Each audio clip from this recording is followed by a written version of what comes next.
सतीश साळुंखे आणि आपण अर्थातच पाहत आहात सारांश.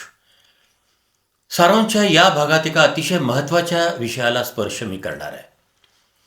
म्हणजे नाशिकच्या कॅप्टन भोंदूबाबाच्या बद्दल सगळीकडे चर्चा चालू आहे. पण भोंदूबाबानं कोणत्या कारणानं शेकडो महिलांचं यौन शोषण केलेलं आहे, त्याची कारणं काय आहेत, आणि भोंदूबाबानं ज्या योनी पूजा या कारणानं हे सगळं शोषण केलेलं आहे, या योनी पूजेचं धार्मिक संस्थांमध्ये, संस्कृतीमध्ये, भारतीय संस्कृतीमध्ये कोणत्या प्रकारचं स्थान आहे, याविषयी आज अतिशय महत्त्वाचा असा व्हिडिओ मी आपल्या सर्वांसाठी करतोय. मी आपणाला विनंती करेल की आपण हा व्हिडिओ जरूर पूर्णपणे पहा, म्हणजे आपले अनेक गैरसमज दूर होऊ शकतील. योनी पूजा किंवा योनी शुद्धी विषयावर उघडपणे बोलण्यास समाज अजूनही संकोच करतोय आणि हाच संकोच विकृत प्रवृत्तींना खतपाणी घालतो. ज्या महिलांना अशा कथित तंत्रसाधनेच्या नावाखाली जाळ्यात ओढलं गेलं, त्यांच्या मनात निर्माण झालेली लज्जा आणि मानसिक छळ याची तीव्रता शब्दात मांडणं अतिशय कठीण आहे. म्हणून या व्हिडिओचा उद्देश केवळ कुठल्याही प्रकारची सनसनाटी मांडणी करणे किंवा अंधश्रद्धेला खतपाणी घालणे हा नाही. उलट अशा भोंदूपणाचा पर्दाफाश करणे हाच या व्हिडिओचा मुख्य उद्देश आहे. नाशिकमधील भोंदूबाबा अशोक खरातच्या विकृत आणि लैंगिक कृत्याच्या प्रकरणानंतर योनी पूजा आणि योनी शुद्धी या संकल्पनाबाबत समाजात अचानक कुतूहल निर्माण झालेलं आहे. हे कुतूहल जितकं नैसर्गिक आहे तितकं ते धोकेदायक आणि गैरसमजांनी भरलेलं आहे. अपुऱ्या, अर्धवट आणि विकृत माहितीमुळे समाजात संभ्रम निर्माण झालेला आहे. शिवाय मूळ तांत्रिक तत्त्वज्ञानाच्या स्वरूपालाही यातून डाग लागण्याचा प्रयत्न झालेला दिसतोय. योनी पूजा म्हणजे स्त्री देहाचे पूजन नव्हे, तर सृजनशीलतेच्या मूळ तत्वाला दिलेला प्रतिकात्मक आणि सर्वोच्च सन्मान आहे. हा योनी पूजेचा खरा अर्थ सर्वांनी जाणून घ्यायला हवा. धर्मग्रंथामध्ये, आधुनिक साहित्य कृतीमध्ये योनी पूजा किंवा योनी शुद्धी यांचे जे संदर्भ येतात त्यांचा तटस्थ आणि चिकित्सक उलगडा करून त्या संकल्पनाचे खरे प्रतिकात्मक आणि तत्त्वज्ञानाधिष्ठित स्वरूप समोर आणलं पाहिजे. तसेच खरासारख्या एका विकृत प्रवृत्तीने या पवित्र संकल्पनेला आपल्या वासनांधतेची जी गलिच्छ झालर लावलेली आहे ती ठामपणे उघडी पाडणे हाच या व्हिडिओचा निसंकोच हेतू आहे. नाशिकमध्ये उघडकीस आलेल्या या भोंदूगिरीच्या प्रकरणात ज्या प्रकारे तंत्रपूजेच्या नावाखाली विकृत, भोगप्रधान आणि दिशाभूल करणाऱ्या कृत्यांचा नंगानाच मांडला गेला, त्या संपूर्ण प्रकाराचे तटस्थ आणि चिकित्सक विश्लेषण करणे, त्याला धर्मशास्त्राचा कोणताही भक्कम आधार नसल्याचे स्पष्ट करणे आणि मूळ तांत्रिक तसेच पारंपरिक ग्रंथामध्ये योनी पूजा किंवा योनी शुद्धी या संकल्पनाचे जे सूक्ष्म, प्रतिकात्मक आणि तत्त्वज्ञानात्मक स्वरूप आहे ते उलगडून दाखवणे आज गरजेचे झाले आहे. भारतीय संस्कृतीत वेद, आगम, उपनिषद आणि तंत्र हे विविध प्रवाह साधकाला अंतिम सत्याच्या शोधासाठी वेगवेगळे मार्ग दाखवतात. खरं तर नाशिकमधील या घटनेनंतर योनी पूजा किंवा योनी शुद्धी या संकल्पनांभोवती निर्माण झालेली उत्सुकता ही मुख्यतः अर्धवट माहिती, सनसनाटी मांडणी आणि तांत्रिक परंपरेबद्दलच्या गैरसमजामुळे वाढलेली आहे. तांत्रिक तत्त्वज्ञानात योनी ही केवळ जैविक रचना नसून सृजनाचा मूल स्रोत, शक्तीचे केंद्र आणि संपूर्ण विश्वनिर्मितीचे प्रतीक मानली गेली. योनी पूजा ही प्रत्यक्ष शारीरिक क्रिया नसून सृजनशक्तीच्या आदराची, कृतज्ञतेची आणि विश्वाच्या मूलतत्वाच्या उपासनेची ती एक प्रतिकात्मक आणि तांत्रिक अभिव्यक्ती आहे. ही बाब तांत्रिक तत्त्वज्ञानातून तर स्पष्ट झालेली आहेत. मात्र जेव्हा ही संकल्पना अज्ञान, वासना आणि स्वार्थ याच्या अधीन होते तेव्हा तिचे विकृत रूप समोर येते आणि त्यातून समाजात भीती, संभ्रम आणि चुकीचे आकलन निर्माण होण्याची शक्यता असते. ऊर्जेचे नियमन करून अष्टपाशांपासून मुक्त होणं आणि मैथुन म्हणजे कुंडलिनी शक्तीचे सहस्राराशी होणारे आध्यात्मिक मिलन.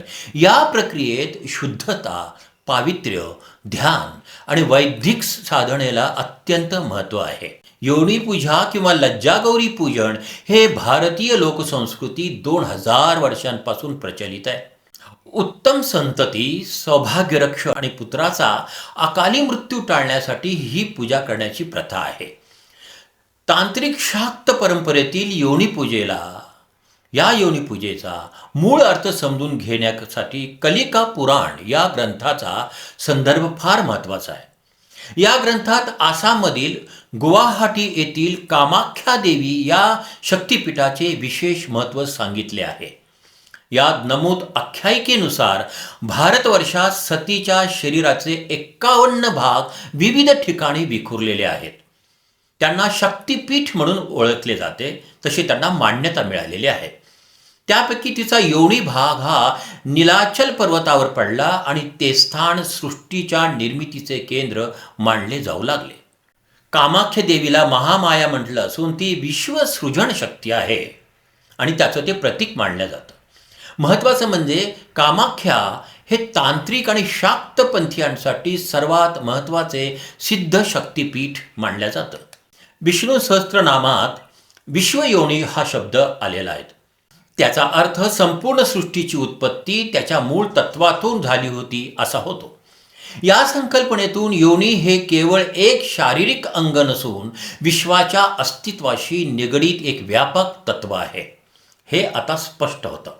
त्यामुळे या पूजेचा उद्देश देवीप्रती कृतज्ञता व्यक्त करणे, कुटुंबाच्या कल्याणासाठी प्रार्थना करणे आणि सृजनशक्तीचा सन्मान करणे असा आहे.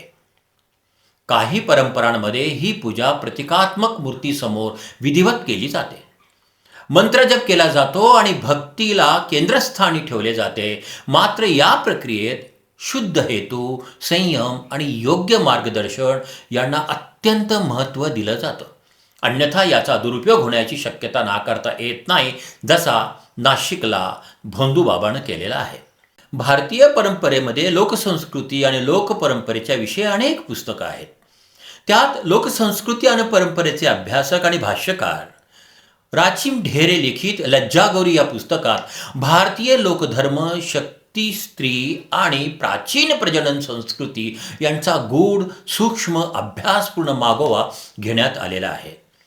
या ग्रंथाच्या मुखपृष्ठावर दर्शवलेली 6व्या शतकातील कर्नाटकात सापडलेले हे शिल्प आहे, हे प्रामुख्याने लज्जागौरी या देवतेचं आहे, जी प्रत्यक्षात महामाया या आदिशक्तीचे एक प्रातिनिधिक रूप मानल्या जाते. या शिल्पाचे सर्वात ठळक वैशिष्ट्य म्हणजे त्याची विलक्षण प्रतिकात्मकता. या देवतेला साधारणपणे मानवी रूपात न दाखवता तिच्या मस्तकाच्या ठिकाणी पूर्णपणे उमललेले कमळ दाखवलेले असते. लज्जागौरी ही लज्जा आणि उन्मुक्तता यांचा अद्भुत संगम आहे, जिथे लज्जा ही संकोच नसून सृजनशक्तीची विनम्रता, पवित्रता आहे. कमळमस्तक हे निर्मिती, पवित्रता आणि विश्वाच्या उमगाचं प्रतीक आहे, तर तिची उघडी मुद्रा ही जीवन निर्मितीच्या मूलतत्वाचा निर्भीडपणे स्वीकार दर्शवते. त्या काळामध्ये प्रजनन शक्तीला दैवी मानले जात असे आणि स्त्रीचे जननेंद्रिय हे सृष्टीच्या आरंभाचे पवित्र द्वार मानले जाई. त्यामुळेच महामाया पूजेत या शक्तीची उपासना केली जात असे. बीड जिल्ह्यातही लज्जागौरीची शिल्पे विविध ठिकाणी दिसतात.